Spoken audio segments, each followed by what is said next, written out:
കേരളത്തിലുള്ള എൻ്റെ പ്രിയ സഹോദരി സഹോദരന്മാരെ,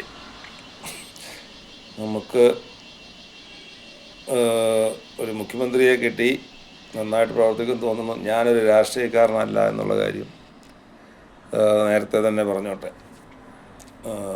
പിന്നെ നല്ലത് ചെയ്യുന്നവർക്ക് നമ്മൾ സപ്പോർട്ട് ചെയ്യണം.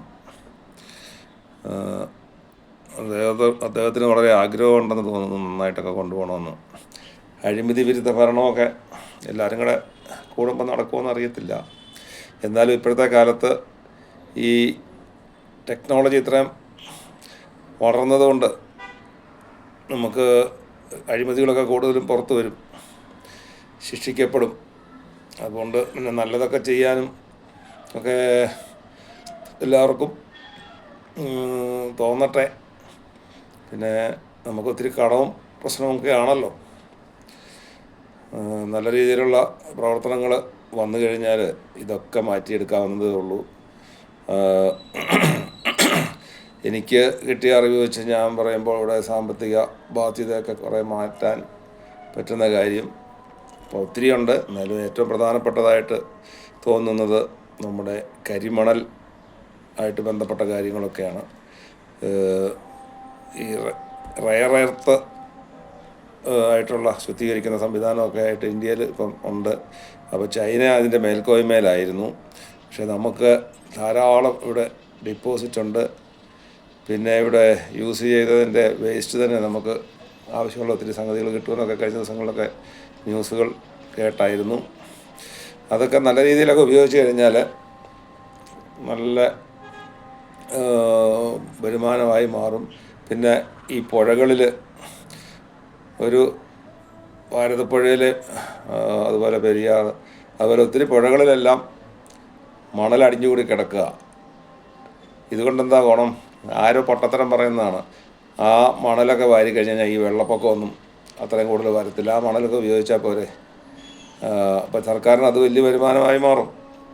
അഴിമതി ഇല്ലാത്ത രീതിയിൽ വരണം. പിന്നെ ഈ എനിക്കറിയാവുന്നത് സുൽത്താൻ ബത്തേരി അടുത്തുള്ള ഈ ഫോറസ്റ്റ്, കുപ്പാടി ഭാഗമെല്ലാം ഭയങ്കരമായിട്ടുള്ള തേക്കും തോട്ടങ്ങളാണ്. എത്ര ആയിരക്കണക്കിനുണ്ട്.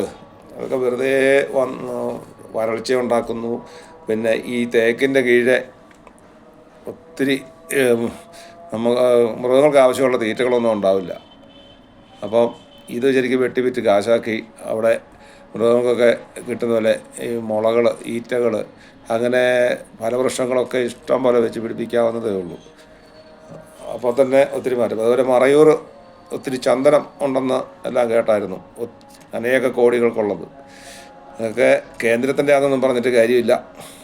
അതിനുള്ള സംവിധാനം അതിനൊക്കെ നോക്കിയാൽ നടക്കും.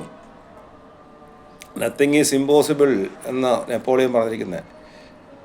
ആ രീതിയിൽ ആയിരിക്കണം. നമുക്ക് ശ്രമിച്ചാൽ നടക്കാത്തതൊന്നുമില്ല.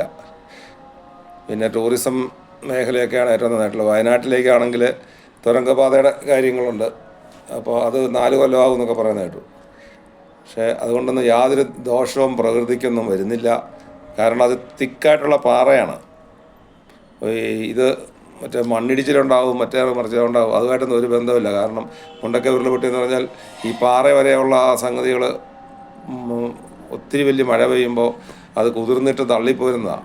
ആ പ്രദേശത്ത് എനിക്ക് തോട്ടം ഉണ്ടായിരുന്നു. എനിക്ക് ആ ഭാഗങ്ങൾ മുഴുവനും അറിയാവുന്നതാണ്. എവിടെയും ഒരു വനനശീകരണമോ കോറിയോ യാതൊന്നുമില്ല. ഇതിങ്ങനെ പണ്ടെല്ലാം പാറകളെല്ലാം തെളിഞ്ഞിരിക്കുന്നത് ഇങ്ങനെയൊരു സംഗതിയാണ്. അത് നല്ലപോലെ പഠിച്ചിട്ടുണ്ട് ഞാൻ. അതുകൊണ്ട് അതും ഇതൊക്കെ പറഞ്ഞുകൊണ്ടിരിക്കും.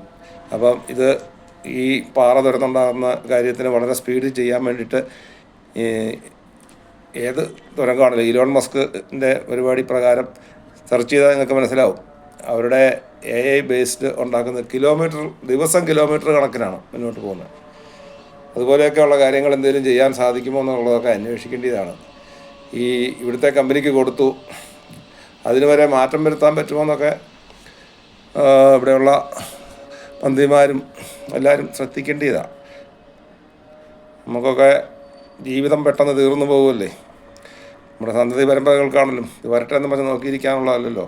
അതുപോലെ വയനാടും പിന്നെ ഇവിടെ ഇടുക്കിയിലുമൊക്കെ ഒന്ന് ഹോസ്പിറ്റലിലൊക്കെ പോകണമെങ്കിൽ അത്യാവശ്യം വന്നു കഴിഞ്ഞാൽ ഉമ്മൻചാണ്ടി സാറ് കൊണ്ടുവന്ന് ഈ സീ പ്ലെയിൻ എന്ന് പറഞ്ഞ പരിപാടിയൊക്കെ കൊണ്ടുവന്നായിരുന്നു. ഇവിടെ ആണെങ്കിൽ 2 ഡാമുകളുണ്ട്, കാരാപ്പുഴയും ബാണാസുര. അപ്പോഴത്തേക്ക് അതിനെല്ലാം തടസ്സം വെച്ചുകൊണ്ടിരിക്കുകയാണ്, നല്ലതൊന്നും ചെയ്യാൻ സമ്മതിക്കത്തില്ല.